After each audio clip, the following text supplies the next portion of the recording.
گالیاں نکالتے ہیں. یعنی دجال سے بڑا فتنہ مجھے انہوں نے بنایا ہوا ہے. اور سب سے بڑی بات مجھے بتائیں, میں اتنا سا بریلوی رہا ہوں, اس وقت میرے نام میں کیا مرزا نہیں تھا؟ بچپن سے میرے نام میں مرزا. میرے والد صاحب جیلم کی شاید کوئی میلاد کی محفل ہو جس میں مہمان خصوصی نہ ہو, ان کا نام پورا لکھا جاتا تھا مرزا کے ساتھ.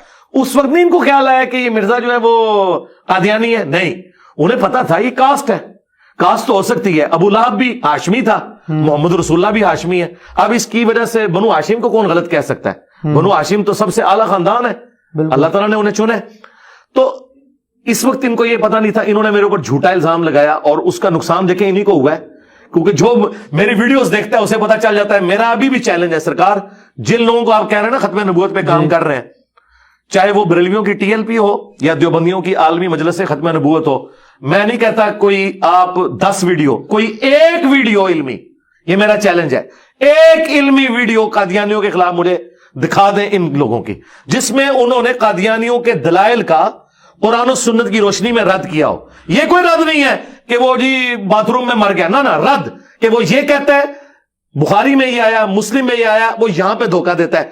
سوائے میرے کسی کی ویڈیوز نہیں, سب سے زیادہ میری ویڈیوز ہیں قادیانیوں کے خلاف. یہی جو آپ نے کہا نا دھوکہ دیتا, آپ کو بھی عوام دیکھنے والی جو ہے اور جتنے بھی آپ بریلویوں کو کہہ رہے ہیں وہ یہ کہتے ہیں کہ آپ جو ہیں وہ آیتیں کوڈ کر کے, احادیث کوڈ کر کے لوگوں کو دھوکہ دے رہے ہیں. آپ کہتے ہیں آپ سامنے تو بیٹھتے نہیں ہیں, کمرے میں بیٹھ کے سارے. اب یہ 2 الگ بات ہے, 200-250 بندوں کے سامنے. اچھا ٹھیک ہے, 200-250 نہیں, لاکھوں بندوں کے سامنے, 200-250 کے سامنے تو وہ کہتے ہیں جی پھر کریں کوئی اپنا کوئی جلسہ کریں, کوئی دکھائیں اپنے 200. ہاں جی, میں نے اس کا حل دیا ہے بڑا اچھا, کہ مجھ سے پہلے آپ سارے فرقے ایگزسٹ کرتے ہیں نا, آپ آپس میں ایک پول میچ کھیلیں اور آپ کا جو ونر ہونا اس کے ساتھ فائنل میرا کروا لیں. مجھ سے آگے کیوں ڈائریکٹ بات کرتے ہیں؟ کیا بریلوی دیوبندیوں نے آپس میں مناظرے کر کے کوئی رزلٹ نکال لی ہے جو میرے ساتھ بات کر کے کوئی کریں گے؟ پھر بھی انہوں نے کہا نہیں, پھر بھی بیٹھے. تو میں نے تو ان کو دی ہوئی آفر, آپ کے پلیٹ فارم سے میں دوبارہ آفر دیتا ہوں کہ میں بیٹھنے کے لیے تیار ہوں, لیکن ایک میری لاجیکل شرط ہے, اس کو آپ فالو کر لیں. وہ یہ ہے, دیکھیں جب بھی کسی فرقے کے لیڈر کی طرف سے کوئی دعویٰ آتا ہے نا, تو مخالفت میں بھی اس کا لیڈر ہی آتا ہے. یہ نہیں ہوتا کہ آسٹریلیا کی قومی ٹیم کا مقابلہ لاہور کی ٹیم کے ساتھ ہو. یہ میرے بارے میں کہتے ہیں اس نے علمی کتابی فرقہ لانچ کیا ہے, ٹھیک ہے, for the sake of argument میں ایگری کر گیا, تو اس فرقے کا ہیڈ پھر میں ہوا بقول ان کے. تو بریلویوں کے ہیڈ اس وقت مفتی منیب الرحمان صاحب ہیں, جنہوں نے ٹی ایل پی کے اور فوج کے مذاکرات بھی کرائے. اس وقت انہوں نے ثابت کر دیا کہ سب سے بڑا میں ہوں.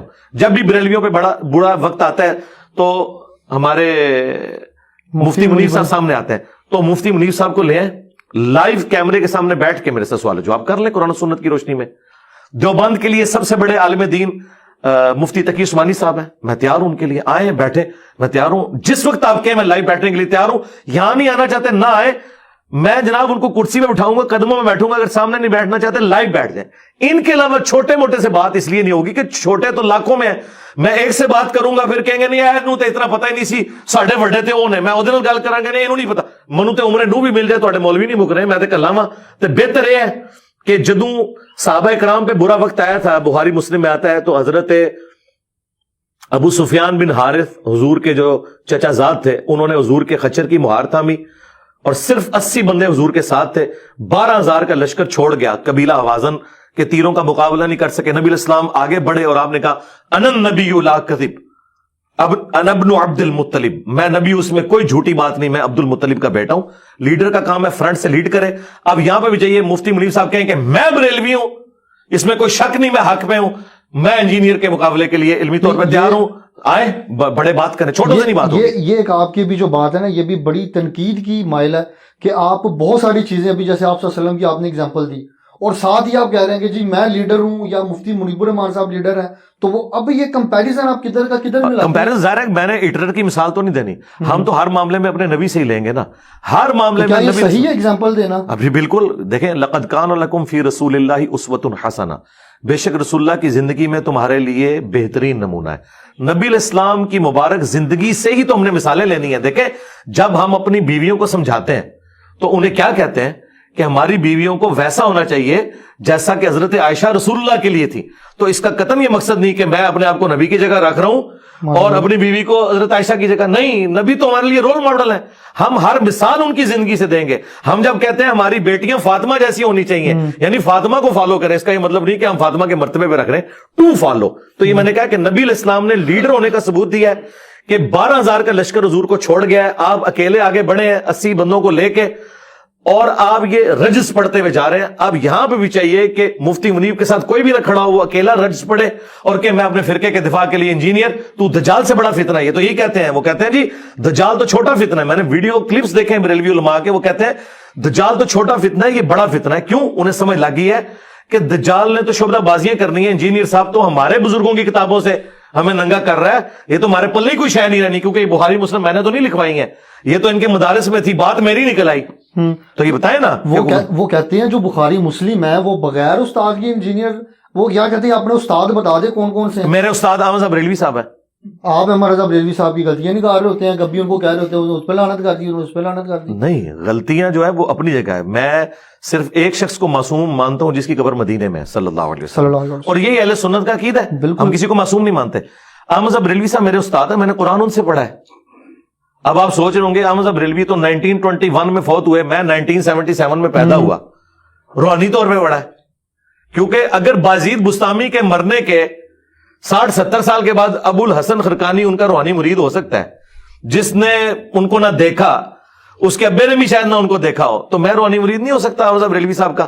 لیکن یہ تفنن کے طور پہ تھا. احمد صاحب بریلوی صاحب نے اردو میں جو ترجمہ کیا ہے کنز الایمان, وہ انہوں نے کمائی کرنے کے لیے نہیں کیا, انہیں تو عربی آتی تھی, انہوں نے اس لیے کیا تاکہ ہماری عوام الناس تک یہ بات پہنچے کہ قرآن میں کیا لکھا ہے.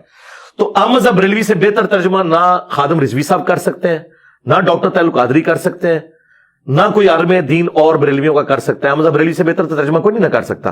میں نے ان کا ترجمہ پڑھا گویا کہ میں نے احمد صاحب بریلوی سے ڈائریکٹ قرآن پڑھا. تو آپ کس طرح کہہ رہے ہیں کہ میں نے بغیر استاد کے پڑھا ہے؟ بخاری مسلم کے تراجم اگر میں پیش کرتا ہوں, میں نے غلام رسول سعیدی صاحب کی صحیح مسلم جو 6 جلدوں میں چھپی ہوئی ہے, 7 جلدوں کے اندر, وہ پڑھی ہے. اور غلام رسول جو رضوی صاحب تھے 13 جلدوں میں بخاری لکھی ہے, میں نے وہ پڑھی ہے. میں نے استادوں سے ہی پڑھا ہے, کیونکہ استادوں کو عربی آتی تھی, انہوں نے اردو میں جو شروحات لکھی ہیں وہ میرے لیے لکھی ہیں. تو ہمارا سٹیٹس وہی ہے جو صحابہ کرام بغیر پڑھے لکھے حضور کی عربی بات سن کے سمجھ لیتے تھے کہ یہ کیا بات ہے, حالانکہ لکھنا پڑھنا نہیں جانتے تھے. احمد صاحب بریلوی صاحب کا اردو ترجمہ سن کے آپ اور میں ڈائریکٹ سمجھ سکتے ہیں کہ اعلیٰ حضرت نے جو قرآن کا ترجمہ کیا, قرآن میں یہ لکھا ہوا ہے. کیا ایاک نعبد و ایاک نستعین کا ترجمہ احمد صاحب بریلوی نے یہ کیا, یا شیخ عبد القادر جیلانی المدد انہوں نے ترجمہ کیا ہے, اے اللہ ہم تیری ہی عبادت کریں اور تجھی سے مدد چاہیں. پریکٹیکلی وہ بے شک بابوں کو پکارتے رہے ہوں, قرآن میں انہوں نے ترجمہ ٹھیک کیا, تو میں اعلیٰ حضرت کی بات مان رہا ہوں, میں ان کا روحانی خلیفہ ہوں. چلیں, پہلا استاد احمد رضا بریلوی صاحب ہو گئے, اور باقی بس بتائیں. غلام رسول سعیدی صاحب 2, اور غلام رسول رضوی صاحب 3, پیر نصیر الدین نصیر صاحب 4, ہاں جی, ڈاکٹر اسرار صاحب 5, ہاں 5 استاد. غلام رسول اپنا مولانا اسحاق صاحب, ڈاکٹر تعلق قادری صاحب, بے شمار جس سے میں نے, الیاس قادری صاحب, جس سے جو پازیٹیو چیز میں نے سیکھی ہے. ویسے تو یہ کہتے ہیں جو بندہ آپ کو ایک حرف بھی سکھا دے وہ آپ کا استاد ہے. بالکل, وہ سارے استاد ہیں ہمارے. اچھا, یہ ابھی آپ نے مولانا الیاس قادری صاحب کی بات کی, پہلے آپ ان کی جماعت میں تھے. جب آپ ان کی جماعت میں تھے تب تک وہ ٹھیک تھے, اور تب تک آپ یہ بھی بات, ان کی کچھ باتوں کو بھی آپ فالو کرتے ہوئے نظر آئے. اب لوگ کہتے ہیں کہ جس نے اپنے استاد کے خلاف ہی کھڑا ہو گیا یہ بندہ. پہلے باتیں استاد کی ساری ٹھیک لگتی تھی اسے, پہلے جو کہتے تھے استاد صاحب ہاں جی ٹھیک ہے, مریدوں کی طرح صحیح اس کو کر رہے تھے. اب اچانک ہی اٹھا اور ساری باتیں نہیں, اچانک نہیں ہوا. میں نے جب دیکھا کہ میرے استاد صاحب مجھے وہ باتیں بتا رہے ہیں جو اس شخص کی تعلیمات سے ٹکراتی ہیں, کہ جس شخص کی محبت میں نے اپنے استاد سے محبت کی تھی, یعنی کہ رسول اللہ صلی اللہ علیہ وسلم. تو ہم نے تو یہی سیکھا ہے کہ بڑے سے بڑا بھی کوئی بزرگ ہو, اگر وہ رسول اللہ کے خلاف چلتا ہے تو اس کی پھر اس معاملے میں تو عزت نہیں ہوگی. ہیومن ڈگنیٹی میں آپ بے شک عزت کریں. رہ گئے الیاس قادری صاحب, تو الیاس قادری صاحب کی جو باتیں صحیح ہیں وہ آج تک ہم لے کے چل رہے ہیں. یہ پگڑی آپ کو جو نظر آ رہی ہے الیاس قادری صاحب صحیح, ہم نے یہ اس وقت سے, میں یہ کٹ والی پگڑی پہنتا ہوں جب سے وہ پہن رہے, تو ہم بھی انہی سے سیکھی ہے. اس کے علاوہ کرتا شلوار میں نے اس وقت سے سلوار ہوں, اور ابھی تک اسی طریقے سے سلوار ہوں. میں وہ دوسرے والا نہیں, یہ آپ کے کالر والی نہیں پہنتا, حالانکہ میں اسے جائز سمجھتا ہوں. تو میں نے پازیٹیو چیزیں تو ان سے سیکھی ہیں. باقی جو عقائد میں اختلاف ہے تو وہ خود انہی تعلیم. دیکھیں, اگر الیاس قادری صاحب ٹی وی پہ بیٹھ کے یہ کہتے ہیں کہ قرآن کے بعد سب سے افضل کتاب بخاری شریف ہے، اور بخاری شریف میں نماز کا طریقہ وہ لکھا ہوا ہے جو شیخ عبد القادر جیلانی نے غنیۃ الطالبین میں لکھا ہوا ہے، یعنی رکوع میں جاتے وقت اور اٹھتے وقت رفع الیدین، اور خود الیاس قادری صاحب اس پہ عمل ہی نہ کریں، تو میں الیاس قادری صاحب کی بات مانوں یا بخاری شریف کی بات وہ مانوں؟ کہتے ہیں نماز تو یہ بھی ثابت ہے، اس طرح پڑھو یا اس طرح تو پڑھو، پھر وہ یہ کیوں کہتے ہیں کہ قرآن کے بعد سب سے افضل کتاب بخاری شریف ہے اگر اس پہ عمل نہیں کرنا؟ اور دوسری بات وہ یہ نہیں کہتے یہ بھی ثابت ہے وہ بھی ثابت ہے، وہ کہتے ہیں یہ نیچے جو ان کی عوام ہے وہ تو نہیں، وہ کہتے ہیں یہ منسوخ ہے، یہ مکھیاں مارنا ہے، یہ بغلوں میں بت رکھ کے آتے تھے عوام کو، انہوں نے یہ پڑھایا ہوا ہے۔ تو کیا بغلوں میں بت واقعی تھے؟ یہ تو حدیث ہے، وہ میں تو مشہور ہے کہتا ہوں کوئی؟ یہ اگر ہمیں کوئی حدیث دکھا دینا دنیا کی کسی کتاب میں، خواہ جھوٹی لکھی ہوئی ہو، ہم رفع دین چھوڑ دیں گے۔ اور دوسری بات، الیاس قادری صاحب اپنے آپ کو قادری کہتے ہیں، یہ قادر آپ کو پتہ ہے کس کی نسبت ہے؟ عبد القادر جیلانی شیخ کی۔ عبد القادر جیلانی۔ ان کی غنیۃ الطالبین میں تو نماز کا طریقہ رفع الیدین کے